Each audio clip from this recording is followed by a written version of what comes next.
All right, let's talk about Shakur Stevenson.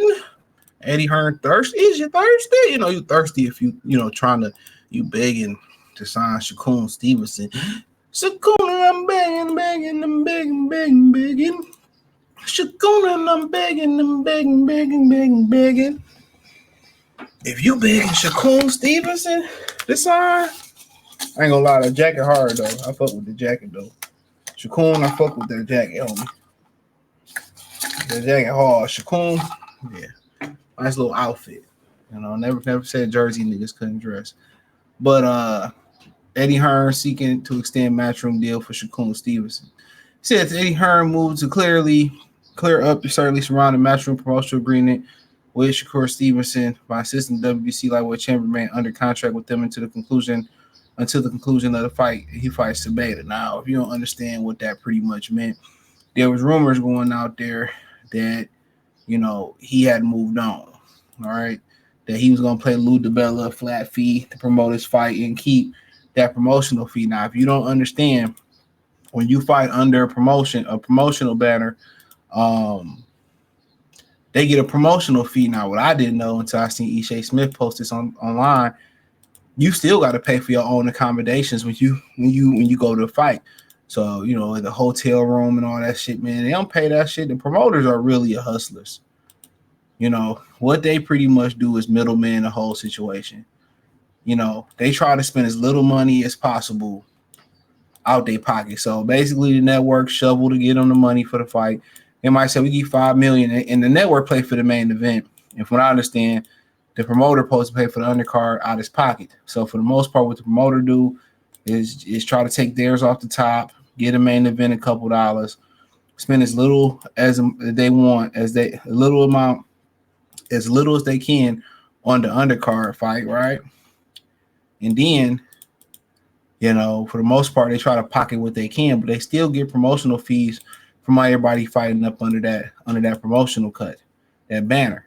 So yeah, they still get a cut. I don't know how big a cut the fee is. If it's 10%, like I said, they have a formula that keeps the fighters broke. Once again, they have a formula that keeps the fighters broke. I mean, it's just no different than Hollywood. Hollywood has a formula that keeps people in Hollywood broke. You got to pay an agent 25, 30%. Then your taxes is 50%. So shit, right then and there, you down 80% out of your pay. And without that agent, you can't get booked. Guess what? Without paying a promoter or signing with certain promoters, you can't get world championship level fights. Unless you got a network behind it. So you see, like, most of these musicians or entertainers, they be broke. 80% of the bag is gone. 80% of the bag is gone before they get it. And now I'm hearing in 360 deals that the record label is now getting a portion of the show money. The show money is how artists was able to eat. So if you was doing 20 a show, 20,000 a show, that was your money. Now they getting a portion of the show money in a 360 deal, which that should be called a 180 deal. It's crazy. So y'all be wondering why they don't be always have money. Is because the little money they do get, they don't reinvest it the right way. And that's hard to do. It's not easy to find. You can invest your money and still lose. You can invest it the right way and lose. Excuse me. So, yeah. So that's how you be broke. I'll be thinking, he made 10 million last man. No, they made 10 million. He said pretty simply, we had a 2-fight deal with Shakur. Promoter told Brian Campbell Experience that never changed communication between us, never suggested anything different. After the Zapata fight contract is up, the deal is up, and I like to think we extend. I got a great relationship with Shakur, even though he recently beat me at table tennis in New York. I want to promote him for the rest of his career, but a lot of the time it really depends on the deal you have for the fighter. Loyalty is really nice and respected in the sport. But as I learned with Saul Canelo Alvarez, and rightfully so, we did 7 or 8 fights with Canelo. All of a sudden, we didn't have anything for him anymore. As much as he liked us, he's off. and that will be the same with Shakur. So basically, what he's saying is, with this shit, not being one dictatorship, you got to sign with certain people to get certain fights.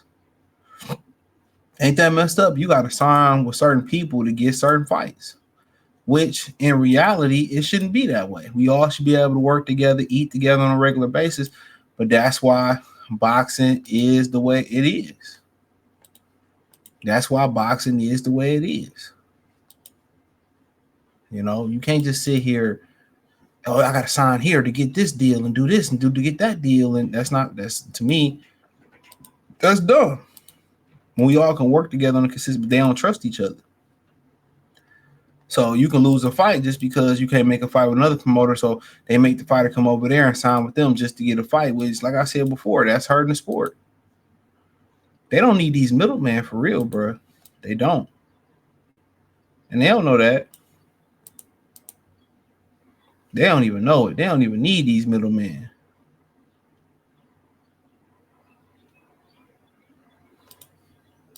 They don't even need them.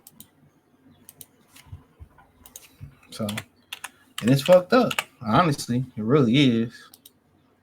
But that's the life and times that we living in. So it's messed. Like I said before, if you ain't got fighters, you can't make fights, and other promoters know if we don't deal with them, that fighter got to come over here for this fight to get this. So, but then you got other situations in where the promoter has they have no ambitions on making that fight, so they won't even sign you. And if they do sign you, they won't put in the contract. They'll promise a particular fight that you want. Ain't that crazy? So they won't even put the real fight that you want in the contract. He said, now we're talking about potentially extending that relationship, but it was all built on what we can offer. But it goes elsewhere after Zepeda. Good luck to him. He'll still be a massive fan and admirer. And, Eddie's about loyalty. Every time Eddie started working with a fighter, he started talking shit about him, especially a black one. All he do is use these dudes. All he do is use them. Ain't nothing to him but stepping stones to get the power. That's it. That's all they are to him. Stepping stones to get the power. That's all they are. Stepping stones to get the power. Don't let them tell you shit different. They're stepping stones to get the power.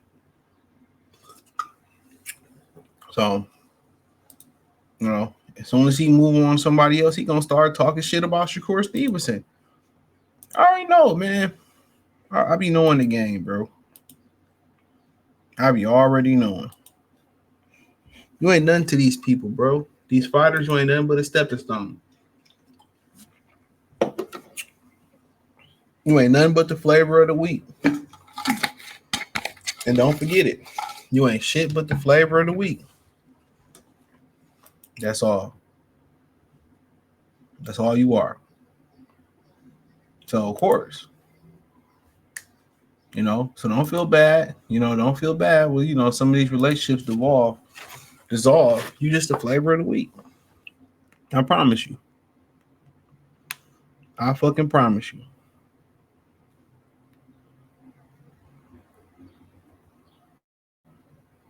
I promise you.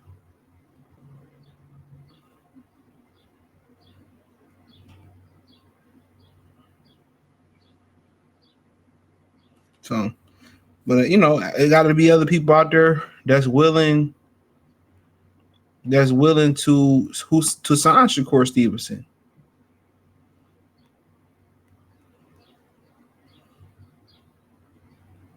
It got to be people that's willing to sign Shakur Stevenson. His entertainment value is zero, but the value they bring is that belt. And people can continue to hide behind the simple fact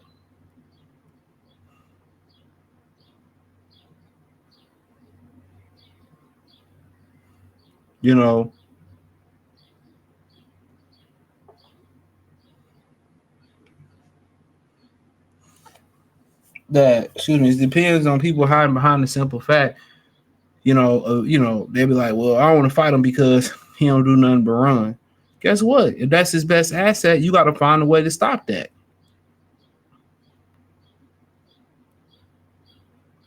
You got to find a way to stop it.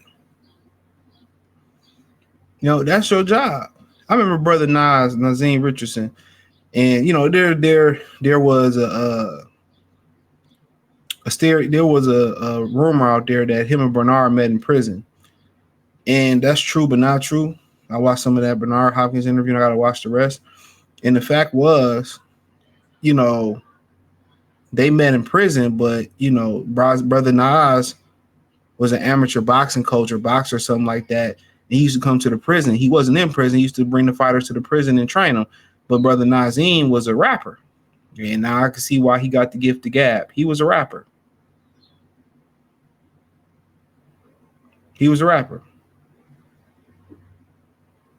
So, but he had this saying, and he said it on Shane Mosley and Mayweather 224/7. He said, we want to set the blueprint. He said, we want to be the first to the buffet when the food hot. We don't want to be, last to the buffet when the food cold. Yeah, he should be the first one that beat Shakur Stevenson. But hey, let me know what you girls and guys think. Thumbs up the video, share the video, subscribe to the channel. The subscribe button is the bell icon button. Hit all notifications, increase your chance, get notifications. We go live, drop video. Financially, you want to support the channel, Cash App, $CJ Good 313, Venmo CJ Good 313, PayPal link description. I appreciate the love, support, y'all support showing the channel. Hit the link in the description. Check out the Free Game Any Don channel, my Detroit channel, me on X, Cash App, Venmo, PayPal, the whole nine.